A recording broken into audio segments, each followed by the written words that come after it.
Look, there's my big dumb face. Welcome back to the channel of nonsense and a bit of a vlog. Can you smell it? No, I don't mean the thing you've just done on the loo watching this, but I can smell my favourite time of the year around the corner. It's nearly autumn, the leaves are starting to turn. It's only the very end of August as I film this, but I just want to take you along for a bit of a vlog, a bit old school, talk about some stuff that's been happening, the world, motorbikes, some personal stuff. And I'm just going to take the S1000R for just a proper trundle, really.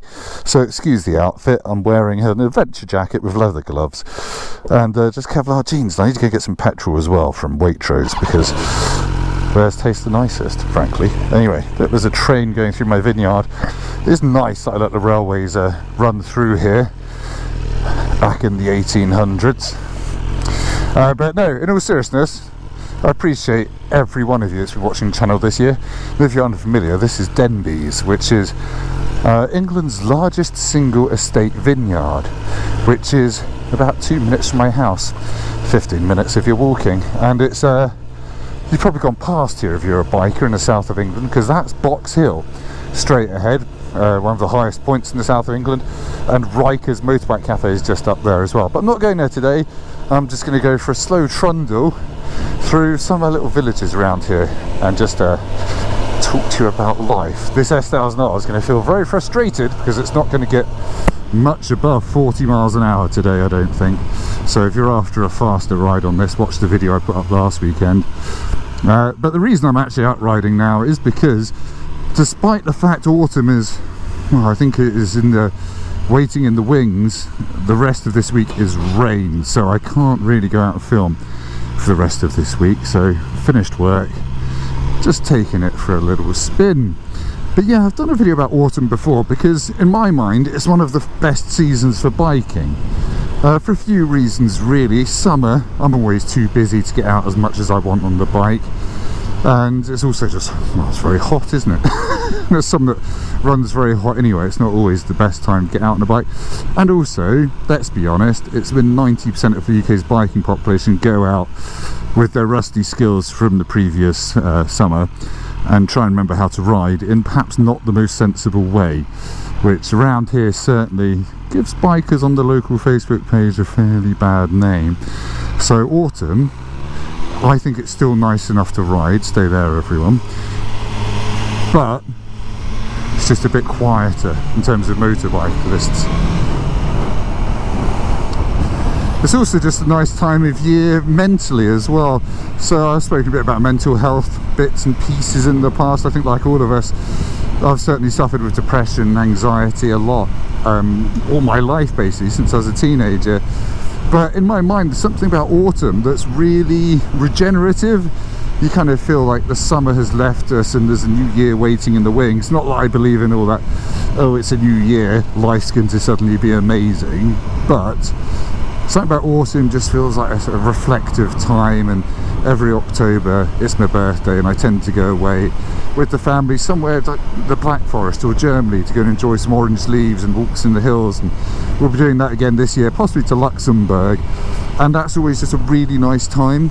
It's the highlight of my year really, except it's quite often not in reality, because often, I don't know about you, I don't know, this whole seasonal affective disorder thing, as I've kind of gone through my 30s, I've found that increasingly around the end of August, start of September, start of October, I've found my body and my brain, go on, you can do it, dump the clutch, I found my brain noticing the changing of the seasons, and it used to react quite badly. I'd start to feel really down at the turning of autumn as we go into autumn, and it would actually not be quite as nice as I kind of remember it. So I'd start, well, this year and last year I've started really hitting the gym kind of near the start of autumn, and also dosing up on the multivitamins, the Wellman stuff with Davy Gandy on it, and it's actually helped a lot. This year I've had very much better mental health than in previous years. Last year wasn't the best, wasn't the worst. This year, I don't want to brag, but my brain's been mostly fine, slightly unhinged as usual,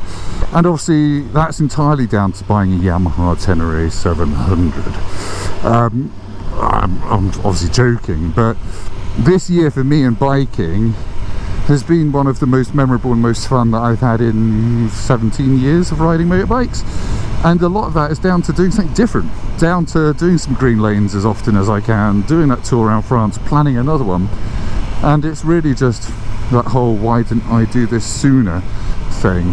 I appreciate people can't actually see me because the sun's behind me and it's quite low, but that has really opened my eyes. And this year, you might not have seen it on the YouTube channel, the YouTube channel Motorbike One has grown faster than ever before, and that has been down to doing more adventure bike content. But the highlight of my year was definitely ABR Festival. So if you're new to the channel, if you found me through Tenere stuff, adventure biking, and maybe ABR Festival, I'm Tim. I'm a car journalist and a motorbike journalist. It's my day job, doing the car stuff.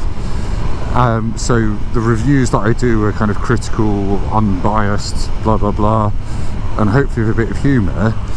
But I do share more personal stuff on my bike channel than I do my car channel, like this waffly nonsense that you're watching right now. And so I should talk about YouTube.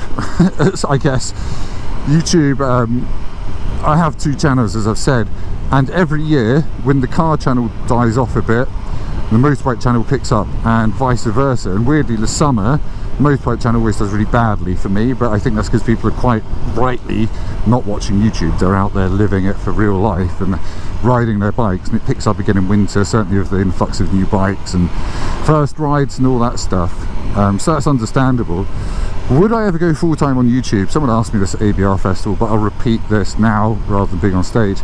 No, I don't really want to. Lots of people have this dream of doing YouTube full-time. I've seen the full-timers, and I've seen the stress, the anxiety, feeding this quite mercurial algorithmic machine that can basically change its mind on a whim.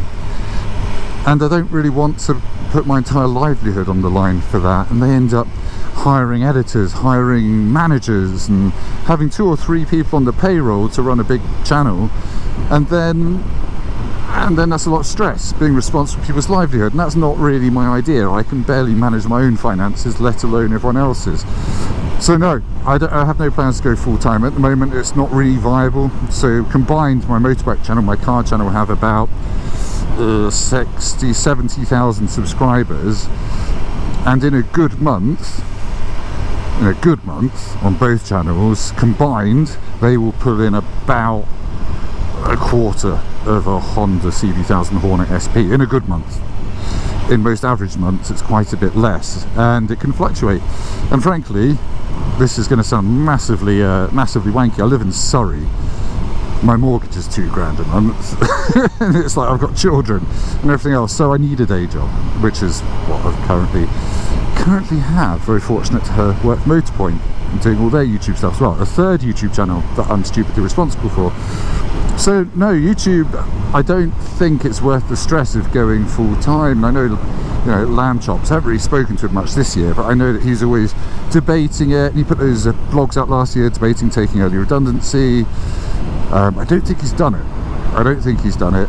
And I don't think it's really worth the stress, because to make decent money out of YouTube, you have to grow significantly bigger than I am now. I'm only, what, 31,000 subscribers. I need to 10x that, really, at least, and then try to stay a one-man band and take all the money from my greedy capitalist self. And I don't know if that would be tenable, because for that you need to be doing multiple videos a week. I need to up the production value. And my approach on YouTube has very much always been, find something that's easy to film and repeatable. And luckily enough, I can book different bikes in every week. They come to my house, I review them. Yes, it all gets a little bit familiar, but hopefully if you're interested in the bike, I can make it different that way. And then I've got my touring stuff as well. So if I was having to find different filming locations and go flying on launches all the time, it would just sap all of my time. And yeah, will to live. Same with my car channel. Like, you'll see I film every car review in the same location, and there's a good reason for that, because this is the south of England. There aren't many quiet spots to do so. So we're going to go over here. So as I said, this is the Waitrose Essentials petrol that S1000R's getting. Actually, do you know what? I'm going to put V-Power in it because the BMW PR is going to be watching this and he's going to be well impressed that I put V-Power in it. What the fuck? It's got a proper key. It's got a keyless ignition but not a key. Not a keyless fuel cap. What is this nonsense? Sort it out, Marcus Flash. Should I put a V-Power diesel in it just for the lols? Right, BMW did not come with a full tank of fuel from BMW. Disappointed, loses 2 stars. Oh, that tastes so nice. It's kind of got the smell of foie gras if you've ever filled up at a Waitrose. It's lovely. High standard clientele as well, obviously. I'm definitely going to get a text from the BMW man after this video goes live saying, don't bother putting 98 in it. Anyway, let's go to Reigate. I want to show you my favourite pizza place and talk about motorbike plans, because at the start of this year when I bought my Tenere, I said it's my first proper adventure bike. When I get used to it and comfortable with it, I might get a more powerful one like a Ducati Desert X, and guess what everyone? Big news. I can't bother to get a Ducati Desert X. I'm keeping the Tenere. Oh, you got it in May? It feels like I've not used it enough. And also, I really like it. Courtesy of that exhaust I put on it, it's given it even more character. I love blipping my downshifts. I haven't put quick shifter on it. And it's just got that real back to basics simple charm. And all the owners talk about, oh, it's got plenty of grunt. It does. And it makes road riding, Kia Stinger, really good fun. So yes, that is staying, and we're going to France. I'm going to book the Eurotunnel tonight to do the Calais Tete, the dreaded Calais Tete. Dreaded because everyone says it's dull as bollocks, but my plan is to weave in a lot of Second World War and First World War museums, sites, locations, memorials, some little bits and bobs that I find along the way, and hopefully discover an area of France that no bugger ever bothers looking at because, well, it's Calais. So I'm going to be going away from Calais in around Amiens and around Arras, around there.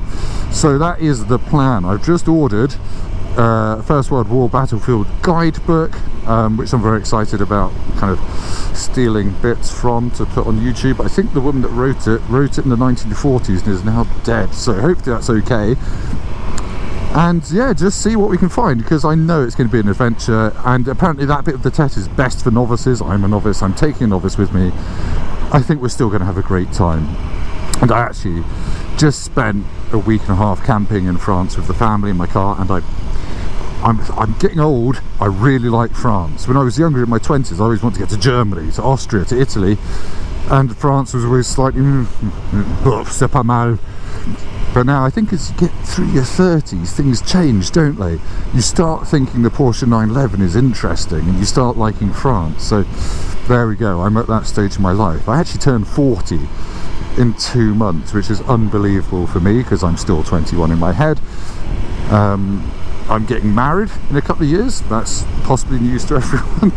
I figured I've had 2 children with my other half. We've been together for 16 years, nearly 17, and we've got a house together. So she might be the one. So that's to come in a couple of years as well. So yeah, that's life. Motorbike wise, Tenere's staying. I've always said I've got a 1-bike policy. I have been flirting with the idea of changing that to a 2-bike policy. Not that I don't love my Tenere on the road, but because for me it's a faff to change wheels and everything else, I might keep that in green lane Tete spec and invest in a road touring bike, because I know at some point I'm going to want to do another road tour, and the Tenere with knobbly tyres is probably not the thing I'm going to have the most fun on. So as kind of an excuse, turning 40, might treat myself to another motorbike, not this year but probably next year. Something from the golden era of motorbikes. Now I think we've all got our different golden eras of motorbikes. Mine is sort of 2009 when I started riding to 2013, which is when motorbike magazines for me were at their peak with performance bikes and everything else kicking off before YouTube was really big.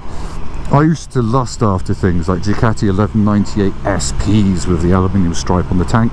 I've had an 1198. I don't really want to do the sports bike thing again, even though that metal tank is the one that doesn't expand when it comes into contact with modern petrol.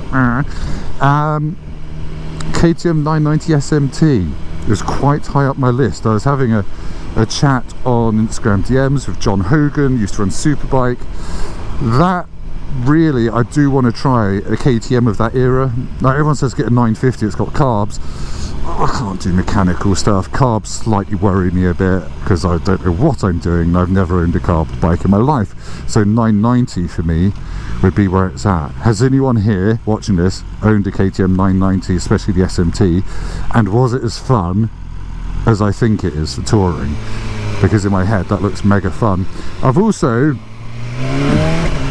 had a fairly insignificant not ejaculation, that's the wrong word, interest in the Ducati Street Fighter 1100, the old 1098 based one. As I said, I had 1198 sports bike, slightly more comfortable, but lots of people will say actually the handling's a bit meh and a bit weird and it's not as good as you think. And then I've looked at 848 Street Fighters.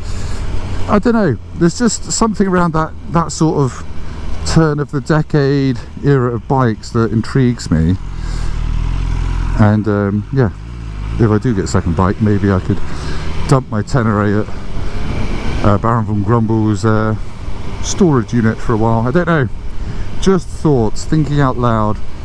And these kind of like Superbike Factory videos that I've done occasionally have made me think, oh, I should get something from a different era rather than just looking at new stuff. So yeah, them some thoughts what I've been having. Also on the autumn thing, I forgot to say, I was again talking to a friend about this before I started filming. They were saying that autumn or the end of summer is always their time to start cramming stuff in before it gets properly wintry, like track days and things like that. I forgot to point out the pizza shop, I apologise. We'll go past the Wagamama's and the Richer Sounds to make up for it. Have you been doing that? Have you been cramming stuff in this summer, doing one more tour before it gets properly cold and gnarly? I actually quite like my September tours. Last year when I did my Vosges trip round the Vosges, we would come out in the mornings and we would have frost on our seats and things like that. And actually you have to take your base layers in September because it's not summer anymore really, and the mornings and the evenings get dark and chilly, which I quite like, having sweated my way through the past couple of months. It was 37 degrees in a tent with a 4-year-old and a 6-year-old in France the other week. It was, what's the opposite fun? Look, there's Richer Sounds. Great. Julian Richer. What? That's one of those, oh god, spaff on this Heritage Edition 911 Turbo S's.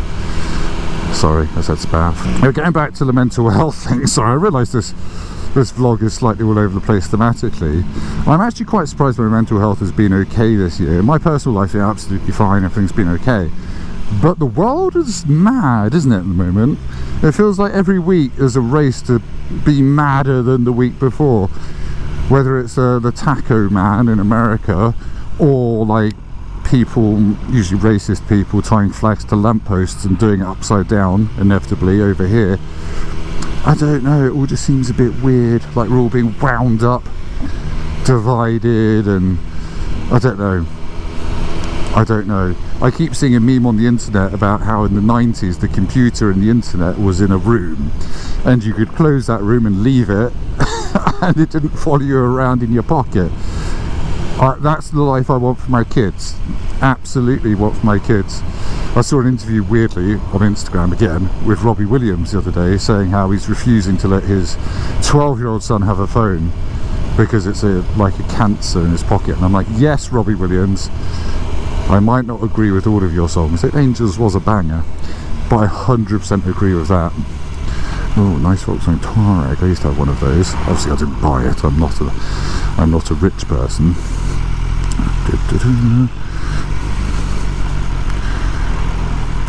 Always be careful here when there's a filter lane. My friend once got 3 points for overtaking in a filter lane. I think he was also going quite fast as well, to be honest. I'm quite excited to use my Tenere this winter through the muck and the slime. I think it's probably going to be the right thing. I think my local green lanes are going to get even more Type 2 fun in the wet and slime of winter. There is a couple that I'm definitely not going near in winter. I will keep trying my Bog of Doom, but I'm not doing that run out of sheer that I posted about the other day, because that yeah, everyone's messaged me saying, yeah, I drop my bike on that every single time I do it. I think I chose the one dry day of the year to do it. This reminds me of taking my my fiance to hospital to give birth to our 2 children, because the hospital's up here. First child got brought home in a 2018 Honda Civic Type R. Second child got brought home in a Mini Clubman JCW. 2 very firm cars. Right, S1000R as a bimbling bike is actually not that bad. With the suspension set to its road mode, press the spring button, it's actually fine for bimbling around at low speeds. It's nice and responsive even in 3rd gear at 20 miles an hour. The seat is still a bit uncomfortable, but this is more fun and bearable than I thought it was going to be. I think my body is getting used to the shape of it. There's a question that I get asked occasionally about cars, because obviously I have a car channel. This is the motorbike channel, in case you were wondering. The world of car journalism is quite different. It's quite a lot more busy. There's quite a lot more manufacturers and quite a lot more new things coming out all the time. But it's a very mature, grown-up corporate world compared to the world of bikes. Going on a bike launch is pretty wild compared to going on a new car launch. A new car launch, you get a plane somewhere, the car's usually outside the airport or at the hotel, you get in a minibus in that case, and then you just hang out with car journalists and usually share a car and try and do a video at the same time, which is hard work. And then you come home the same day or the next day after an evening of fine food and drink. And other car journalists, they're all nice people mostly. Some of them are sex offenders that still get employed, but whatever. Sorry, where's I going? But it's just a bit tame, and as you'd expect, like most of the cars these days are fairly dull. Do I have to my interest in cars at the moment is a kind of professional interest, by which I mean, like, I book cars into review because I know people are interested in buying them, and they're usually electric, they're usually SUVs and all the rest of it. Each summer I do try and treat myself by booking in something that personally interests me. So this summer I've had a 911, a hybrid one, and next week I'm going to McLaren to pick up something. So stay true to the car channel for a bald man in a McLaren convertible. But really, it's, you know, my job is to help people buy the right cars and tell them what's good and bad about each car and whether it suits them. So that's kind of my relationship with cars.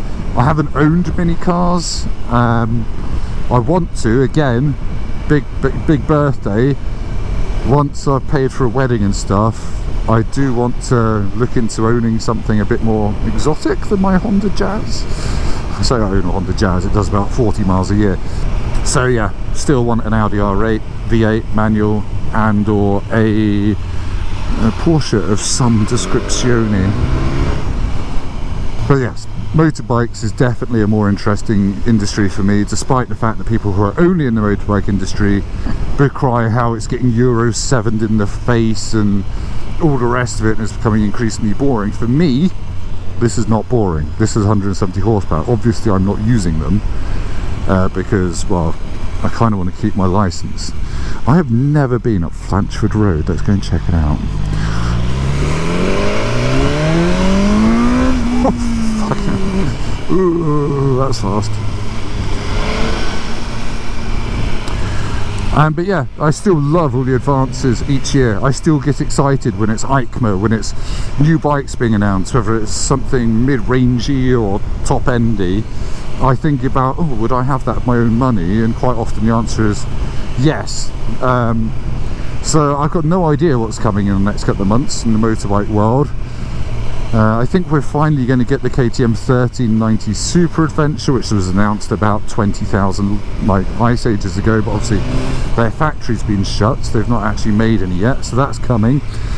That would be reasonably tempting, but now I want my adventure bikes to be a bit lighter and a bit more real world off-road.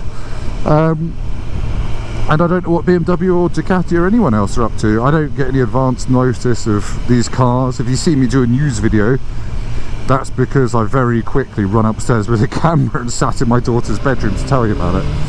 But anyway, I do think this video has gone on entirely too long. I've got no idea where I am. That looks like an awful junction. So yeah, thank you for indulging me. If you've lasted this long, then I'll go and think about Princess Leia in her slave outfit on the toilet, and I will see you soon, probably for my full review of this. And I've just booked in, because someone asked in the comments, I've just booked in a Triumph Speed Twin RS, which I'm actually really excited about because I love the old Speed Twin, and they've RS'd it. Have they RS'd it up? I don't know, but I've booked that in because I'm interested in it, and one of you people reminded me it exists and I've not reviewed it. So again, if there's anything you want me to ride, tell me in the comments. I read every single one, and if you're angry about something and you're American, I'll probably have a go at you. But anyway, thank you. I do appreciate you watching, I really do, especially if you're new to the channel and joined this summer. Oh, I know where I am. There's a golf course with a windmill near Reigate, and I shall see you very soon.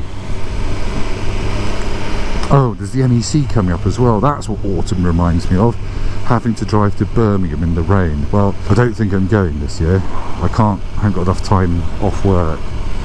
Slightly rogered myself there, so have fun without me in 3 months' time. Right, hope you've enjoyed England. It's been beautiful, so are you. Go and do some more riding before it gets properly gnarly, and remember to hug your loved ones, even if it's your hand. Goodbye. Ah, look at this. There's some nice coloured houses here. One of them's for sale. So that'll probably be a 3-bed terraced house. That will be £800,000, I can guarantee it. Maybe more. I'll check when I get home and put the price in for you, because I care. Sorry, I have realised at some point in this video I mentioned going to the gym lots and trying to be healthier. I've also taught myself how to make fudge, so take from that what you will.